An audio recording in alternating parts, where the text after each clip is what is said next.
Pemirsa, Kejaksaan Agung menangkap seorang buronan tersangka kasus dugaan tindak pidana korupsi impor gula di lingkungan Kementerian Perdagangan era Tom Lembong.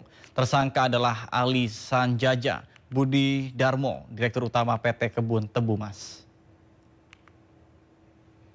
Tersangka Ali Sanjaja Budi Darmo digelandang penyidik Jampitsus Kejaksaan Agung setelah sempat buron. Kapus Penkum Kejaksaan Agung Hardi Siregar mengatakan sebelumnya Ali Sanjaja telah ditetapkan sebagai tersangka namun tidak dilakukan penahanan karena alasan kesehatan. Dalam kasus ini, Kejagung juga telah menetapkan 2 tersangka, yakni mantan Menteri Perdagangan Tom Lembong serta mantan Direktur Pengembangan Bisnis PT Perusahaan Perdagangan Indonesia Charles Sitorus. Dengan demikian, total tersangka kasus impor gula menjadi 11 orang. Tanggal 5 Februari 2025.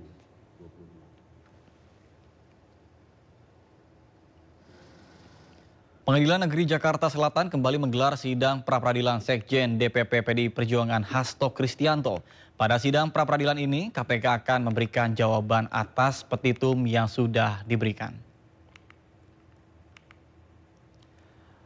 Usai KPK menjawab petitum, majelis kemudian akan melanjutkan sidang ke pembuktian. Kubu Hasto pun akan dipersilakan memberikan pemaparan terlebih dahulu untuk menyampaikan bukti-bukti. Diketahui pada sidang sebelumnya, kubu Hasto telah memaparkan poin-poin pra-peradilan, salah satunya yakni penetapan tersangka yang dinilai sewenang-wenang.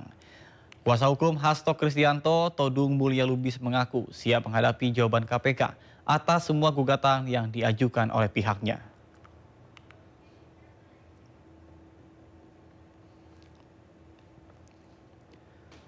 Pemirsa, untuk mengetahui perkembangan sidang pra-peradilan Hasto Kristianto, sudah ada rekan kami Salam Rahmat di Pengadilan Negeri Jakarta Selatan. Baik, selamat siang. Salam, bagaimana jalannya sidang pra-peradilan Hasto? Silakan.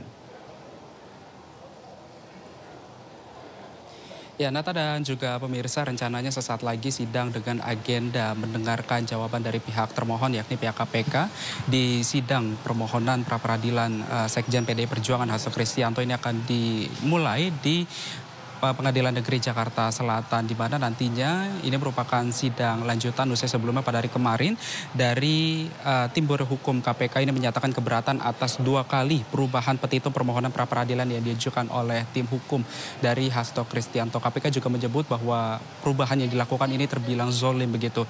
Dapat kami informasikan juga kepada Anda, Nata dan juga pemirsa, baru saja kami juga sempat melakukan sesi wawancara bersama dengan tim kuasa hukum dari Hasto Kristianto bersama dengan Roni Talapesi yang tadi juga menyebut bahwasanya dirinya bersama dengan tim kuasa hukum membawa sebanyak kurang lebih 41 alat bukti yang nantinya akan dipertunjukkan, yang juga akan diperlihatkan begitu di dalam ruang sidang nantinya.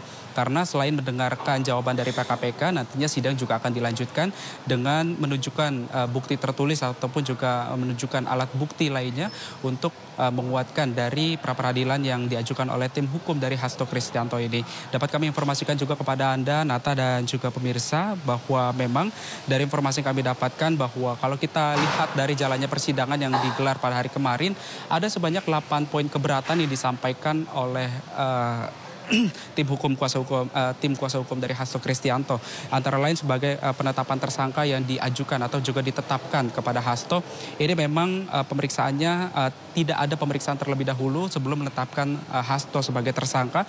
Lalu juga ini bertentangan dengan KUHP dan juga putusan dari Mahkamah Konstitusi. Tim kuasa hukum juga menyebut bahwa penetapan Hasto sebagai tersangka ini dilakukan tanpa melakukan pengumpulan 2 alat bukti sebagai bukti permulaan untuk menetapkan seseorang sebagai tersangka. Selain itu, perkara dengan tersangka Harun Masiku ini juga sebelumnya yang sudah diputus begitu atau juga telah berkekuatan hukum tetap. Adapun dapat kami informasikan juga kepada Anda, Nata dan juga pemirsa, bahwa tadi dalam sesi wawancara kami tim dari kuasa hukum Hasto Kristianto juga menyebut bahwasanya untuk alat bukti yang dibawa ini ada sebanyak kurang lebih 41, di mana ini berupa untuk menguatkan argumen pada persidangan hari kemarin seperti hasil sidang eksaminasi para ahli hukum, lalu juga profesor, dokter umum, dan juga FGD atau Focus Group Discussion yang membahas dugaan pelanggaran-pelanggaran dari prosedural dari penyidik KPK.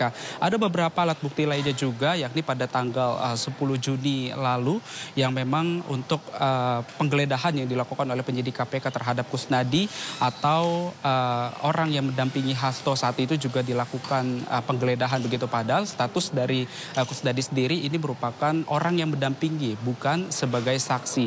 Itulah mengapa dari tim kuasa hukum Hasto Kristianto ini menyebut adanya pelanggaran atau juga penyelewengan yang dilakukan, prosedural yang dilakukan oleh penyidik KPK dalam melakukan tugasnya. Dapat kami informasikan juga bahwa memang dari informasi kami dapatkan belum ada ketentuan atau juga belum ada penetapan berapa saksi yang nantinya akan dibawa oleh dari tim kuasa hukum Hasto Kristianto dari persidangan pra-peradilan yang digelar pada hari ini. Nata. Baik, terima kasih. Salam Rahmat melaporkan langsung dari Pengadilan Negeri Jakarta Selatan. Selamat bertugas kembali.